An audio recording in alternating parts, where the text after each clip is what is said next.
গতি টাইমছৰ সমুদৰ্শক বিহালীৰ পৰা মই কৰণ শইকীয়া স্বাগতম জনাইছোঁ আৰু এক বিশেষ বাতৰি লৈ পেলাই আপোনালোকৰ মাজত মই আহি উপস্থিত হৈছোঁ। মই পোনপ্ৰথমে দেখুৱাব বিচাৰিছোঁ এখন দলঙৰ দুৰৱস্থাৰ দৃশ্য। মোৰ সতীৰ্থ কেমেৰা সহযোগী আপোনালোকক যি দৃশ্যাংশ আছে দলংখনৰ দৃশ্যাংশ মই দেখুৱাবলৈ অনুৰোধ জনাইছোঁ।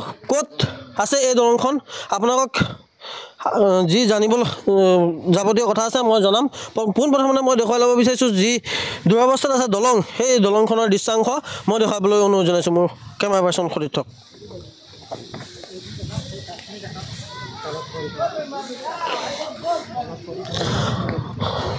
বিহালী সমষ্টিৰ কলাগুৰি পথাৰৰ যি বৰালিমৰা গাঁও পঞ্চায়ত আছে, বৰালিমৰা গাঁও পঞ্চায়তৰ কোলাগুৰি নামে যিকেইখন গাঁও আছে, গাঁৱৰ ৰাইজে এই যি ভঙা দলংখন দেখিছে, এই ভঙা দলংখনৰ মাজেৰে তেওঁলোকে দৈনন্দিন অহা যোৱা কৰি থাকিবলগীয়া হৈছে। দুৰৱস্থা দেখুৱাইছে মোৰ কেমেৰা সহযোগীয়ে। মহিলাসকল আছে, মই মহিলাসকলৰ কাষ চাপিব বিচাৰিছোঁ।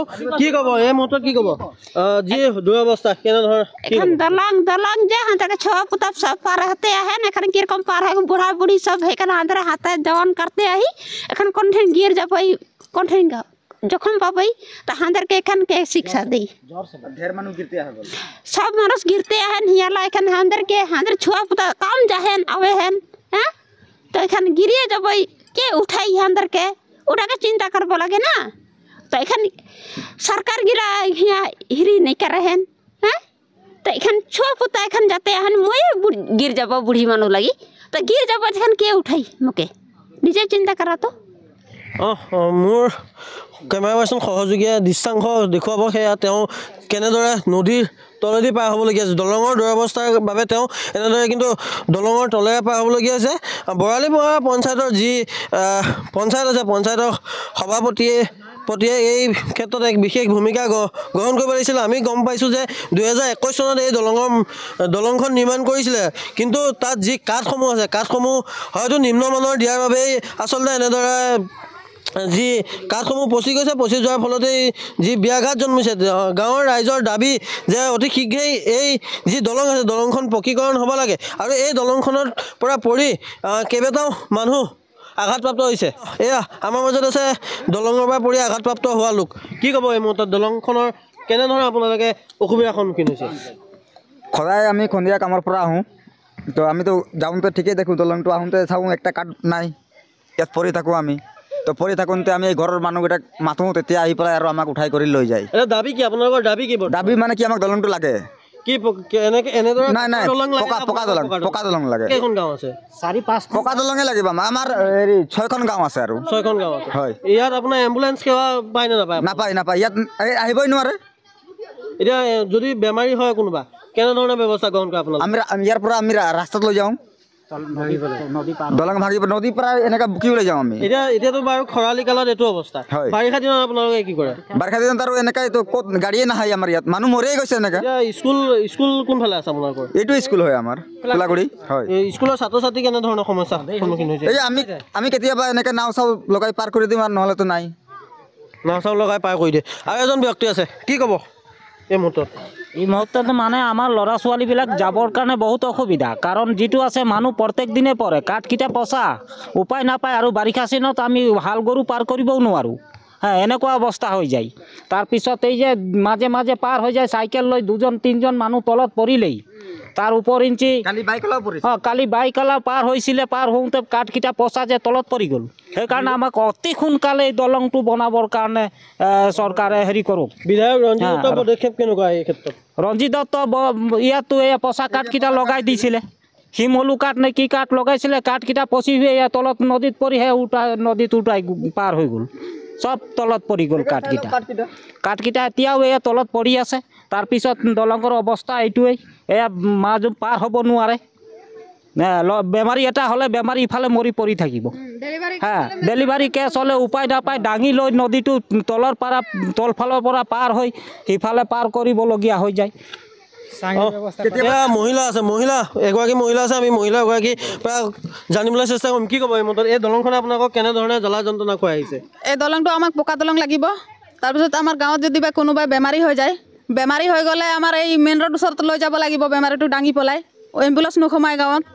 আৰু বাৰিষাততো ল'ৰা ছোৱালীক যে দাঙি দাঙি পাৰ কৰিব লাগে, আমি নিজেও পাৰ হ'বলৈ অসুবিধা হৈ আছে। আমাক এইটো কাৰণে পকা দলঙেই লাগিব। কাঠৰ দলং নহ'ব। কাঠটো এয়া দিছিলে, এই কাঠ দিছে, পঁচা কাঠ আনি লগাই দিলে। চব নদীত পৰি আছে এতিয়া কাঠবিলাক। এতিয়া চিকিৎসা সেৱাৰ কাৰণে যাবলগীয়া ইয়াত অৱস্থা একেবাৰে বেয়া ন? একেবাৰে অৱস্থা বেয়া। দ্বিতীয়টা পথ আছে নাই? ইয়াৰ পৰা বেলেগ এটা পথেদি যাওঁ বুলি ক'লেও যাবলৈ দ্বিতীয়টা পথ নোৱাৰি যাবলৈ নোৱাৰি। এইটোৱে আমাৰ ৰাস্তা হৈ যাবৰ কাৰণে মেইন ৰাস্তা এইটোৱে হয়। ইয়াত পথ কেনেকুৱা, ৰাস্তা পদূলি কেনেকুৱা? ৰাস্তা বহুত বেয়া। বাৰিষাতো গাড়ীয়ে নোসোমায় ইয়াত, কোনো গাড়ীয়ে নোসোমায় ইয়াত। ৰাস্তা পদূলিও বেয়া। বিধায়ক মহোদয়ে কি কয়? আপোনালোকে অৱগত কৰিছিল নেকি বিধায়ক মহোদয়ে? কৰিছিলে, কেইবাৰ আহিছে, কেইবাৰ কি কৰিলে একোৱেই হোৱা নাই আজিলৈকে। এজন আছে, তেওঁৰ পৰা আমি কিছু জানিব বিচাৰিম যে কি ক'ব এই মুহূৰ্তত, কি ক'ব? বিধায়ক মহোদয়ক জনোৱা হৈছিলে, বিধায়ক মহোদয়ে কেনেধৰণৰ পদক্ষেপ গ্ৰহণ কৰিলে? বহুতখিনি আমি কাগজখিনি জমা ৰাইজলৈ দিয়া হয় যে আজি বনাম, অহাকালি বনাম। কিন্তু আমাৰ সকলোতকৈ ডাঙৰ বিপদ এটা আছে, এম্বুলেঞ্চ নোসোমায়, ল'ৰা ছোৱালী আমাৰ বহুত অসুবিধাত পাৰ হয় স্কুলৰ কাৰণে। সিমানখিনিৰ কাৰণে আমি যদি অসুবিধাটো অলপ দূৰ কৰি দিয়ে, পকাৰ দলংখিনি বনাই দিয়ে, এইটো অলপ ভাল আছিলে মানে। এয়া চাওক, আপোনালোকৰ উন্নয়ন, বিজেপি চৰকাৰে যি উন্নয়নৰ ঢাক ঢোল বজাই থাকে, ঢাক ঢোল বজোৱাৰ পিছতো কিন্তু এই অৱস্থা, কোলাগুৰি পথাৰত এই অৱস্থা যি আপোনালোকে দেখিবলৈ পাইছে। মোৰ কেমেৰা সহযোগীয়ে দেখুৱাই আছে আৰু কণ কণ শিশু ছাত্ৰ ছাত্ৰী আছে। মই ছাত্ৰ ছাত্ৰীৰ পৰা জানিব বিচাৰিম, কোনে ক'বা কি অসুবিধা হৈছে তোমালোকৰ যাতায়াতৰ ক্ষেত্ৰত? কেনেধৰণৰ অসুবিধাৰ সন্মুখীন হৈছে? আমি আহি থাকোঁ সদায়, আমাক পাকাৰ দলং লাগিব, এইটো আমি চৰকাৰক কৈছোঁ। বাৰিষা দিনত তোমালোক কেনেকৈ আহা? বাৰিষা দিনত আমি আহিবই নোৱাৰোঁ, পানী বাঢ়ি যায়, সেইকাৰণে আমাৰ স্কুল ক্ষতি হয়। স্কুল ক্ষতি হয়? এতিয়া কি জনাবা মুখ্যমন্ত্ৰীক? কি জনাবা? মুখ্যমন্ত্ৰীক আমি কৈছোঁ পাকাৰ দলং বনাই দিব লাগিব জল্দি, তেতিয়া তোমালোক ধুনীয়াকৈ বিদ্যালয়লৈ আহিব পাৰিবা। হয়। তোমালোকৰ বিদ্যালয়খনৰ নাম কি? কোলাগুৰি প্ৰাথমিক বিদ্যালয়। এই যি আপোনালোকক বিভিন্নজনৰ মন্তব্য, ৰাইজৰ বিভিন্নজনৰ মন্তব্য আপোনালোকলৈ আগবঢ়াই আহিছোঁ। তাৰ মাজতে আৰু এজন লোক আছে, তেওঁ মন্তব্য জানিব বিচাৰিম। কি ক'ব, কেনেধৰণৰ অসুবিধাৰ সন্মুখীন হৈছে? কিন্তু ইয়াত পচা কাঠ দিছে না ভাল কাঠ দিছে না লোহা দিছে না কি দিছে কোনোবাই চাবলৈ আজিলৈকে অহা নাই। আৰু গাঁৱৰ ৰাইজে কেনেকৈ পাৰ হৈ আছে সেইটো কোনো খবৰ নিয়া নাই। সেইটোতো খবৰ ল'ব লাগিছিলে। 21 চনত যে ইয়াত যে দলং হৈ গ'ল, সেই দলংটোৰ যে পিছত যে কিমান দিনৰ পিছত ভাঙিছে সেইটোতো এবাৰ আহি খবৰ ল'ব লাগিছিলে। সেইটোও খবৰ নিয়া নাই। গাঁৱৰ ৰাইজে কিমান অসুবিধাত পৰিছে সেইটো খবৰ নিয়া নাই, সেইটোকো খবৰ নিয়া নাই। আৰু মানুহে যে তাত যে পৰি যায়, এই চাইকেলত পৰে, কেতিয়াবা মানুহ ভৰি সোমাই যায়, কেতিয়াবা দলঙত যে সোমাই যায়, সেইবিলাকতো খবৰ নিয়াৰ। আজি যদি এক্সিডেণ্টে হৈ যায় দলঙৰ ওপৰত পৰি পেলাই মানুহ এটা, ইয়াত যে ৰাস্তাও বেয়া, যদি কেনেকৈ নিব এতিয়া মেইন ৰোডলৈ, এতিয়া উঠাই ল'ব লাগিব খান্দত 2জন 3জন হৈ পেলাই। ৰাস্তাটো এনেকুৱা হৈছে যে বাৰিষা দিনত যে ইয়াত যে চাইকেল চলাব নোৱাৰি, গাড়ীটো পিছৰ কথা, গাঁৱটোত যে খোজকাঢ়িবলৈ অসুবিধা হৈ যায়। একেবাৰে বেলেগ গাঁৱৰ ভিতৰীয়া গাঁৱৰ টাইচ ৰাস্তা হৈ গ'লছে। আমাৰ মেইন ৰোড ওচৰত কিয় কাৰণে টাইচ হোৱা নাই? ইয়াত এটা চাব চেণ্টাৰ আছে, এটা স্কুল আছে, এটা লাইব্ৰেৰী ঘৰ আছে, এটা নামঘৰো আছে। ইয়াতো অতি সোনকালে হ'ব লাগিছিলে। কিন্তু বিজেপি চৰকাৰে কি কৰে, যেতিয়া নেকি ইলেকশ্যন আহে তাৰ আগত কিন্তু বহুত ঢোল বজায়। তাৰপিছত যেতিয়া ভোটটো পাই যোৱাৰ পিছত যে তাৰ মুখ তাক দেখাই নাপাওঁ। তাৰ আগত আহি পেলাই কিন্তু প্ৰত্যেকবাৰ কিমানে আহিব নহয় যে অমুক কৰি দিম, তমুক কৰি দিম, কিন্তু আজিলৈকে একটাও কৰি দিয়া নাই। কৰিছে কিন্তু বেলেগ বেলেগ গাঁৱত কৰিছে, কিন্তু আমাৰ গাঁৱত একো কৰা নাই। কোলাগুৰি গাঁৱত একো কৰিব পৰা নাই আজিলৈকে। হয়, এই ব্যক্তিজনৰ পৰা আমি কিছু মন্তব্য ল'ব পালোঁ আৰু পোনপটীয়াকৈ দৃশ্যাংশ মই দেখুৱাই আছোঁ।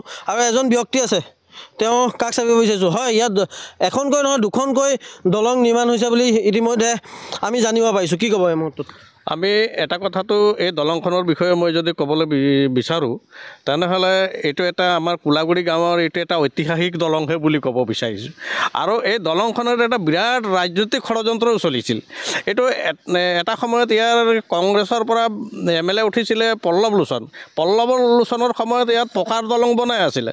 আৰু কি কাৰণত সেই পকা দলংটো মানে আমি জনামতে কেইজনমান বিজেপি কৰ্মীয়ে তাক কামটো কৰিবলৈ নিদিলে, তেওঁক কমিশ্যন বিচাৰিছিল, তেওঁলোকে নকৰাকৈ কামটো নকৰাকৈ তেওঁলোকে গুচি গ'ল।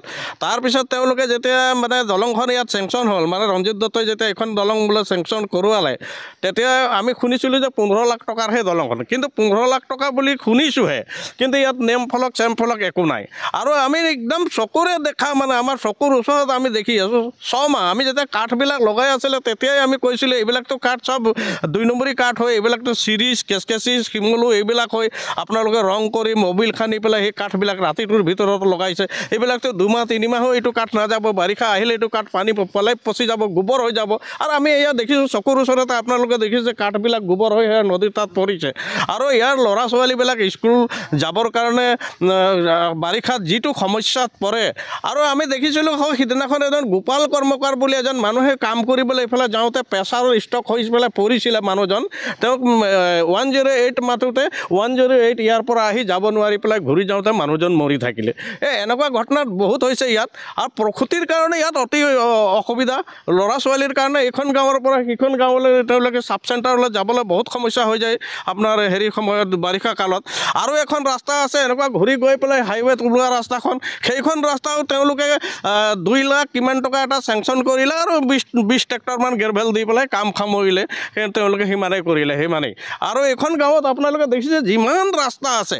কোনো ৰাস্তাৰ গেৰভেলিং নাই আজিলৈকে এইবিলাক টাইলছ লগোৱা পকী চকীটো বাদেই দিয়ক কেইটামান গেৰভেল দিবলৈ সেইটোও নাই ইয়াত আৰু আমি দেখিছোঁ এইখন গাঁও মানে বহু বছৰৰ পৰা মানে ৰাজনৈতিকভাৱে এইটো ষড়যন্ত্ৰ চলি আছে এইখন গাঁৱত মই ইয়াকে ক'বলৈ বিচাৰিছোঁ সেই যি ব্যক্তি আছে ব্যক্তিজনৰ পৰা কিছু মন্তব্য ল'বলৈ চেষ্টা কৰিলোঁ আৰু পোনে মোৰ যি কেমেৰা খতিত আছে কেমেৰা খতিতক পুনৰবাৰ দলঙৰ দুৰৱস্থা যি দুৰৱস্থা আছে দুৰৱস্থা দেখুৱাবলৈ অনুৰোধ জনাইছোঁ যিজন মানুহ দেখিছে আপুনি এই লোকজনে বাইকখন তেওঁৰ যি বাইক আছে বাইকখন সেই ৰাস্তাৰ কাষত থৈ লৈ পেলাই তেওঁ এই দলংখনে যাব নোৱাৰাৰ বাবে বাইকখন ৰাস্তাৰ কাষত থৈ গৈছে কি ক'ব এই মুহূৰ্তত হয় আমি সদায় এইটো ৰাস্তাতে আপ ডাউন কৰি থাকোঁ তো আমি আহিবই নোৱাৰি মটৰচাইকেল এদিন আহিবলৈ ধৰোঁতে ৰাস্তাত ইয়াত ছাইডতে পৰিবলৈ ধৰিছিলোঁ বেলেগ 2টা ল'ৰা মোক উঠাই পেলাই পাৰ কৰি দিলে বাইকখন এতিয়া আমি বাইকখন তাত ৰাখি পেলাই গাঁওখনত আহোঁ 2-4টা কাপোৰ লৈ পেলাই তাকো আমি আহিব নোৱাৰি এনেকুৱা অসুবিধা আপুনি ব্যৱসায় ক্ষেত্ৰত আহে মই এইটো কামতে আহোঁ কাপোৰ ব্যৱসায়ৰ কাপোৰ বিক্ৰী কৰোঁ মই কাপোৰ বিক্ৰী তাতে বাইকখন সেইটো পাৰত ৰাখোঁ এইটো পাৰত কান্ধত মাল বুকি পেলাই লৈ আহোঁ এতিয়া অসুবিধা যি গাঁওবাসীয়ে অসুবিধা পাইছে কি ক'ব গাঁৱৰ মানুহবিলাকতো বহুত অসুবিধা পাইছে মানে এনেকুৱা দলং আৰু কি ক'ব আৰু এনেকুৱা কাঠ দিবই নালাগিছিলে লেডিঙতো মানুহ ইয়াতকৈ ভাল কাঠ লগাই দিয়ে কিন্তু এনেকুৱা কাঠ লগাইছে দলংখন কলাগুৰি গাঁৱৰ যি দলং আছে দলংখনে 6খন-7খন গাঁৱলৈ যাতায়াতৰ পথ হয় আৰু এই যি দলং আছে দলংখন আপোনালোকে মোৰ কেমেৰা পাৰ্চন সহযোগীক মই দেখুৱাবলৈ অনুৰোধ জনাইছোঁ যি কাঠ আজি 2-3 বছৰ আগতে যি কাঠ লগাইছিলে কাঠসমূহ তলত পচি গৈছে আৰু তলত ভাঙি পৰি গৈছে আচলতে 2-3 বছৰত যিখিনি কাঠ পচি গৈছে সেই কাঠখিনি কিমান উন্নত মানৰ হ'ব লাগিব বা উন্নত মানদণ্ডৰ হ'ব লাগিব সেই বিষয়টো এক গুৰুত্বপূৰ্ণ বিষয় আৰু গাঁওবাসীৰ সেই ৰাইজৰ যি দাবী এই দলংখন পকী হ'ব লাগে আৰু ছাত্ৰ ছাত্ৰীসকলৰ অহা যোৱাৰ ক্ষেত্ৰত এক বিশেষ অসুবিধাৰ সন্মুখীন হৈছে ছাত্ৰ ছাত্ৰীসকলেও অসমৰ মুখ্যমন্ত্ৰী ডক্টৰ হিমন্ত বিশ্ব শৰ্মাক অনুৰোধ জনাইছে এই গাঁওখনত এই দলংখন পকী হ'ব লাগে আৰু উন্নয়নৰ ঢাক ঢোল বজোৱা বিজেপি চৰকাৰে এই ক্ষেত্ৰত এক বিশেষ ভূমিকা গ্ৰহণ কৰিব বুলি আশা ৰাখিছোঁ ধন্যবাদ